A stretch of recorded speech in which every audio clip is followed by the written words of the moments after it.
നമ്മൾ വന്ന വഴിയിൽ കണ്ട ഒരു കാഴ്ചയാണ് കേട്ടോ. ഒരു വലിയ ശിവപ്രതിമ, മഹാദേവൻ്റെ ഒരു വലിയ പ്രതിമ അവിടെ സ്ഥാപിച്ചിരിക്കുന്നത് കാണാം.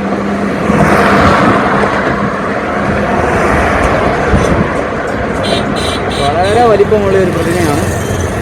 അതോടൊപ്പം തന്നെ ഈ സൈഡിലോട്ട് നോക്കിയാൽ മറ്റൊരു പ്രതിമ നിൽക്കുന്നത് കാണാം. ഇന്ത്യയുടെ ഒരു വലിയ പ്രതിമ ഒരു മലയുടെ മുകളിൽ സ്ഥാപിച്ചിരിക്കുന്നതാണ്. അപ്പോൾ നമ്മൾ ആ ഏരിയയിലൂടെ ആയിരിക്കണം പോകുന്നത്, ഹൈവേ ചുറ്റിക്കറങ്ങി ആ മലയുടെ മുകളിലൂടെ ആയിരിക്കണം പോകുന്നത്.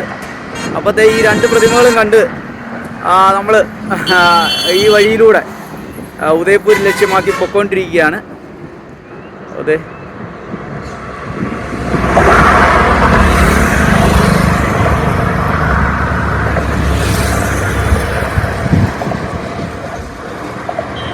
ഒരു 2 കിലോമീറ്ററായിട്ട് ഞാനൊരു ഫ്ലൈ ഓവർ തള്ളിക്കൊണ്ടിരിക്കുകയാണ്.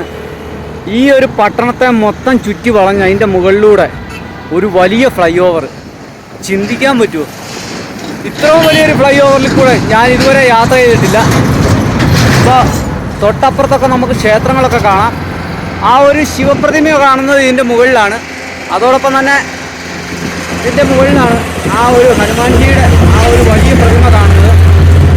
അപ്പോൾ ഈ ഫ്ലൈ ഓവറൊക്കെ കയറി ഈ നഗരക്കാഴ്ചകളിലൂടെ ഞാനിങ്ങനെ മുമ്പോട്ട് പോയിക്കൊണ്ടിരിക്കുകയാണ്.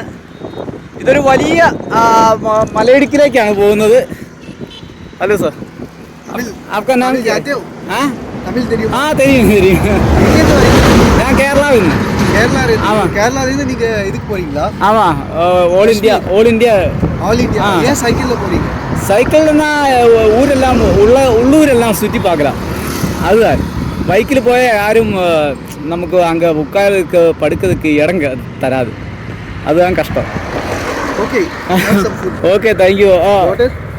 What is your name? My name is Satish. Satish, take care. Okay, thank you. അപ്പോൾ ആ കാറിൽ വന്ന ആളാണ് കേട്ടോ. അദ്ദേഹം എന്നെ കണ്ട് നിർത്തി. അവർ എനിക്ക് തോന്നുന്ന തമിഴ്നാട്ടിൽ തിരുപ്പൂരൊക്കെ ജോലി ചെയ്യുന്ന ആളുകളാണ്, സതീഷ് ഭായി. അപ്പോൾ തിരുപ്പൂരാണ് കൂടുതലും രാജസ്ഥാൻ ആളുകൾ വർക്ക് ചെയ്യുന്നത്. അപ്പം നമ്മൾ ഉദയപൂരിലേക്ക് എത്തിക്കൊണ്ടിരിക്കുകയാണ്. അപ്പോൾ നമുക്ക് വഴിയിൽ സൈഡിൽ കാണാൻ പറ്റുന്നത് നിറയെ ആർട്ട് ഗാലറികളാണ്. അതായത് സ്റ്റോണിൽ ആർട്ട് വർക്ക് ചെയ്യുന്ന ഗാലറികളാണ് മുഴുവൻ കാണാൻ പറ്റുന്നത്. ഈ രണ്ട് സൈഡിലും ഇത് തന്നെയാണ് കേട്ടോ. ഇതുണ്ടോ, ധാരാളം ശില്പങ്ങൾ നിർമ്മിച്ച് വെച്ചിരിക്കുന്നതാണ്. മാർബിളിലുള്ള ശില്പങ്ങളാണ്. ഈ സൈഡിലും അതുപോലെ തന്നെ ധാരാളം ശില്പങ്ങൾ നിർമ്മിച്ച് വെച്ചിരിക്കുന്ന ഭാവമാണ്. ഈ വീഡിയോ ആദ്യമായി കാണുകയാണെങ്കിൽ ലൈക്ക് ചെയ്യാനും ഷെയർ ചെയ്യാനും സബ്സ്ക്രൈബ് ചെയ്യാനും മറക്കരുതേ.